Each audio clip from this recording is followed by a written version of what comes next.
Hey guys welcome back to my channel. तो ইতিমধ্যেই আপনারা জেনে গেছেন এবং ম্যাচটি দেখেছেনও। মোহনবাগান কিন্তু ইউনাইটেড এসসি কে 2-0 গোলে হারিয়ে আইএফএ শিল্ডের ফাইনালে উঠে গেছে। তাহলে কি হলো ব্যাপারটা? এরকম দাঁড়ালো যে আইএফএ শিল্ডের ফাইনাল দেখতে চলেছি মোহনবাগান ও ইস্ট বেঙ্গলের মধ্যে। হ্যাঁ বন্ধুরা, 2025 আইএফএ শিল্ডের ফাইনালে কিন্তু ডার্বি হতে চলেছে। ইস্ট বেঙ্গল ও মোহনবাগান দু দলের মুখোমুখি হতে চলেছে। আজ দুপুর 2:30 থেকে কিন্তু ম্যাচটি শুরু হয়েছিল।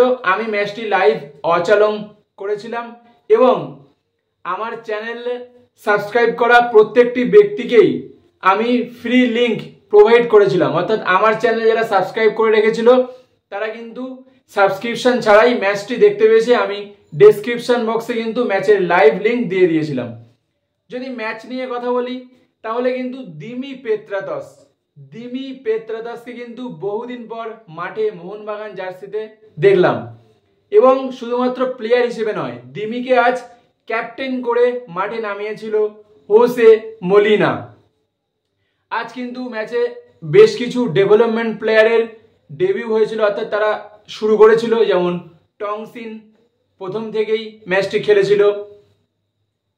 এছাড়াও কিন্তু ম্যাচে আমরা শেষ দিকে সুহেলকে দেখেছি, দীপেন্দুকেও দেখেছি। লাইন আপ নিয়ে যদি কথা বলি তাহলে কিন্তু মলিনা, মেহতাব সিং, অভিষেক সিং টেকচাম, টম ও আশিস রায়কে দিয়ে শুরু করিয়েছিল। আর মিডফিল্ডে কিন্তু ছিল অভিষেক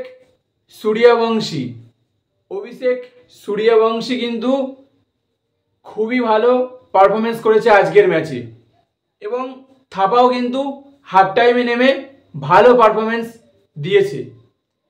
ম্যাচটি যদি ম্যান অফ দ্য ম্যাচ বলা যায় এমন একজন খেলোয়াড়কে, সে হলো রবসন রবিনো এবং তিনিই ম্যান অফ দ্য ম্যাচ পেয়েছেন। রবসন রবিনো কিন্তু মাঠের সারা প্রান্ত জুড়ে খেলেছে এবং কিয়ান নাসিরি রাইট উইং থেকে কিন্তু কিয়ান নাসিরিও ভীষণ ভালো পারফরমেন্স করেছে। আইএফএ শিল্ডের প্রথম ম্যাচ থেকেই আমরা কিয়ান নাসিরিকে চনমনে দেখছি। আমি তো পার্সোনালি কিয়ান নাসিরির খেলায় খুবই মুগ্ধ, প্রত্যেকটি ম্যাচেই সে ভালো পারফরমেন্স করেছে। আর যদি বলি জেসন কামিংস কিন্তু ম্যাচে সেরকম ছাপ ফেলতে না পারলেও তার করা ক্রস থেকে কিন্তু গোলটি করে দিমি পেত্রাতস এবং সেকেন্ড গোলটি মোহনবাগানের হয়ে জেসন কামিংসই করে, বাট গোলটি ওন গোল হয়। জেসন কামিংসের শটটি গোলকিপারের গায়ে রিবাউন্ড হয়ে ইউনাইটেড এসসির প্লেয়ারের গায়ে লেগেই গোল হয়। ম্যাচে মোহনবাগানের তরফ থেকে কনভেন্সিভ গোল না হলেও কিন্তু মোহনবাগান ম্যাচটি ডমিনেট করেছে।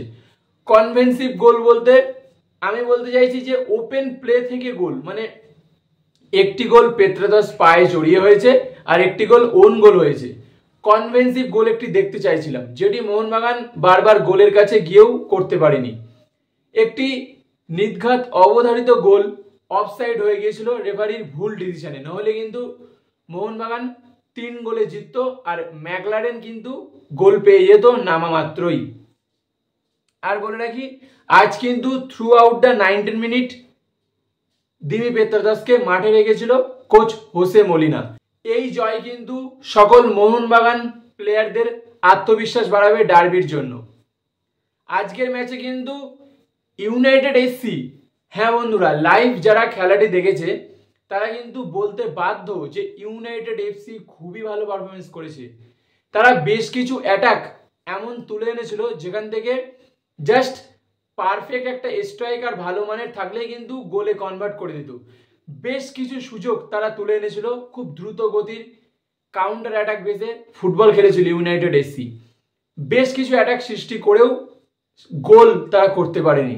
ম্যাচটি কিন্তু খুবই ভালো পারফরমেন্স করেছিল ইউনাইটেড এসসিও। তো দেখা যাক আইএফএ শিল্ড 2025-এর ফাইনালে ইস্ট বেঙ্গল নাকি মোহনবাগান কোন দল জেতে এবং আইএফএ শিল্ড 2025 নিজেদের নামে করে নেয়। ভিডিওটি ভালো লাগলে অবশ্যই চ্যানেলটিকে সাবস্ক্রাইব করবেন আর বেল নোটিফিকেশন ক্লিক করে অল করে রাখবেন। আর একটি লাইক করতে ভুলবেন না।